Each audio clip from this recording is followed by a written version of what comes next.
Well, I didn't know the news either. I mean, best start ever for Cal Poly. I Yeah. mean, what's your reaction to that? Well, I just found out 30 seconds ago. That's news to me and something we're proud of. Obviously, we're pretty aware that, success is day by day, but anytime you can take a breath and look back 3-4 weeks and go, okay, started conference play, we were hoping to create a home court advantage, but now to look at it and say, oh, hey, we're 5-2 after all, and that's the best start that we've had in Big West history. That's it's a credit to the assistant coaches, what they've done. It's a credit to the players and what they've done from November to December, the improvement we've made. And probably the most exciting thing for me is how much more improvement we can still have. We just watched the game yesterday, took notes, and then we edited it out this morning and had a chance to go through it again.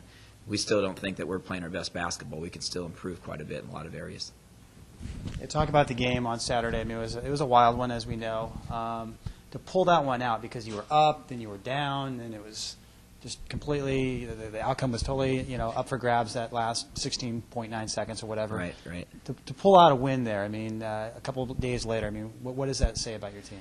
Well, what really helps is to reflect on it with videotape and get a chance to look at it and look at the positions we were put in with foul trouble and playing different lineups and different people in different positions. What I was so proud of was the number of plays we were able to make guys with foul trouble. We had 3 or 4 different guys with 3 or 4 fouls, and still we were able to change defenses a couple of possessions, still rebound the ball, and I think that the most important part of this is that we are finding a way. You don't know exactly how it's going to be each game or each night who's going to be able to have to step up and make a defensive play or an offensive play or just a hustle play or a scrap play, but I think what we have is a group of young men that have bought into playing each play aggressively and not worried about the last play or the last game. And that's the most important thing for us to continue to improve is don't worry about what happened. Don't worry about your 4 fouls. Don't worry about the turnover or missed shot or missed play. Those are done. Keep moving forward. And that's why I think we're seeing a lot of production out of guys that are able to move forward after each play is done. They went up 69-64 with just over 6 minutes to go in the game. They stayed on 69 until under a minute to go when Hill hit that three-pointer. And prior to that, it seemed like they were scoring just about every time down the floor. So the defense obviously tightened up, and you were doing something successfully there. What did you guys do in the last? Well, we changed. We were going man to man. We felt like we couldn't rebound. Our zone wasn't rebounding very well against them. And then when we got Sean back into the game, we were able to go back, and he had 4 fouls and so we kind of wanted to protect some people in some positions, and so we went back to the zone, and I think Kyle Ottiser did a nice job a couple times recognizing where the shooter was, and we got the ball out of that. And they missed a couple shots, and we were able to rebound them out of the zone. So that was a real critical point at about the 4 to last minute or two. We were able to actually recognize where the shooter was. They missed a couple perimeters. We were able to rebound it, had a couple free throw opportunities. Could have put the game away a little bit earlier, maybe extend it to a double-digit lead with about 2-minute mark. But as everybody can tell, shooting free throws at the end of the game is like a 2-foot putt. It's not as easy as it looks on TV, and it wasn't so easy for them either.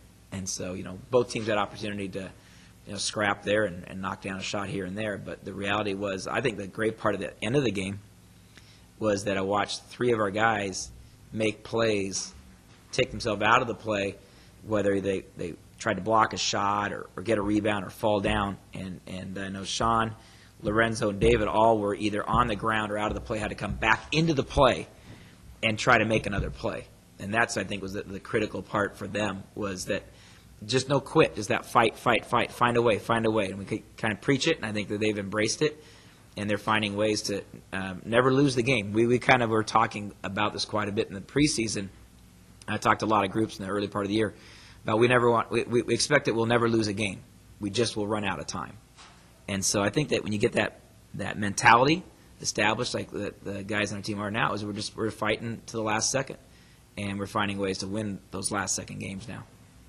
And Thursday, we'll talk about Thursday now. It'd probably be a big game if both teams were 0-7, but both teams are 5-2, second place, just a half game out of first place. I mean, this is a big one for so many reasons. So what's kind of like the mentality right now with the team, knowing that this is such a big game for several reasons? We thought it was going to be a big game. Having the new guy on staff here coming to the Central Coast and kind of hearing about the rivalry. My niece is a Santa Barbara graduate, and I think this is a night that she might actually be cheering against me. Those type of things, our staff was excited for it. Coach Amaral was at Santa Barbara for years and knows their staff quite well. So there's a natural rivalry there. There's some internal rivalry there, but when you put on top of that, the game is more than a rivalry. It is a substance in the standings at 5-2, going into the first turn, and the first one being on their court. I think that for us, it's a lot to do with learning how they play. They have a very distinct style this year. They're running a 2-3 extended matchup zone that has really slowed teams down. They're holding their opponents to 66 points a night, and they're averaging 66. So it's a unique style. They have great offensive talent, but they have a very extended zone and matchup zone. So they'll go with cutters and they'll pass off certain other cutters. So their success, I think, is similar to our success to start with. Is that we run a lot of zone, and teams have had difficult time to start off the year, trying to find out the weak spots of that zone. So I think that both of us have kind of a chess match, and we may be playing each other more than one time. Obviously back here, but hopefully we're in the playoff position, and they will be in a playoff position, and we may see them again in tournament play if we're fortunate to kind of maintain our position right now.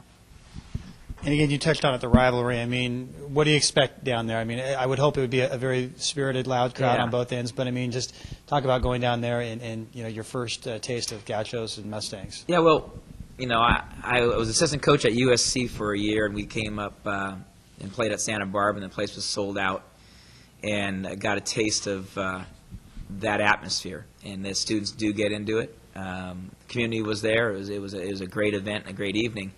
And so we look forward to it. I know that the part that I look forward to the most is I know that our athletes, they enjoy that. They enjoy when people are hooting and hollering at them.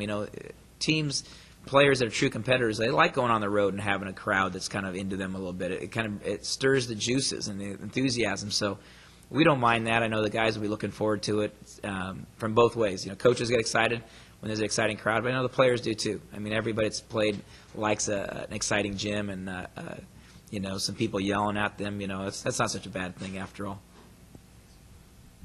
Hey, Joe, you'd start off by saying when you looked at the tape a couple of times that there's still some areas that you really want to improve in. I was just curious on what's one or two of those areas that you'd really like to get better right now. Well, when we have to shift people around defensively and we move guys up to the top or to the bottom of the zone based upon our transition defense, we'll get caught in positions sometimes where we're not necessarily in our prime setup. Our transition defense, we've tried to extend our press from time to time, and what we've done is got caught between tempos of able to pressure the ball and slow it down and not get our back row set. So there's a transition from your front row getting up and jamming the ball and your back row getting set to protect it. And we've had 2 or 3 games out of the 5 or 6 where we've been caught between the two, where we're not able to get the ball under control first and then get the back row set. So we've had to resort to just dropping out of the press completely. It's a really containment press to chop up the clock, but we've had to resort 3 out of 4 last games, kind of pack it right back in and sprint back to the key. So we're still adjusting to some tempo changes. We want to be able to control tempo and change it 3 or 4 times a night from a half court to full court to a 1-3-1 to a matchup to man-to-man. But we've still had a difficult time occasionally really getting everybody on that same page and exerting the effort that's needed to be at that right time and then catching your breaks at different spots. So it's a real chess match, and our guys have progressed dramatically on how to do that. But we still feel like we have another month worth of improvement that we can really install our program where we feel like we can play different ways with different opponents on different nights. After the game the other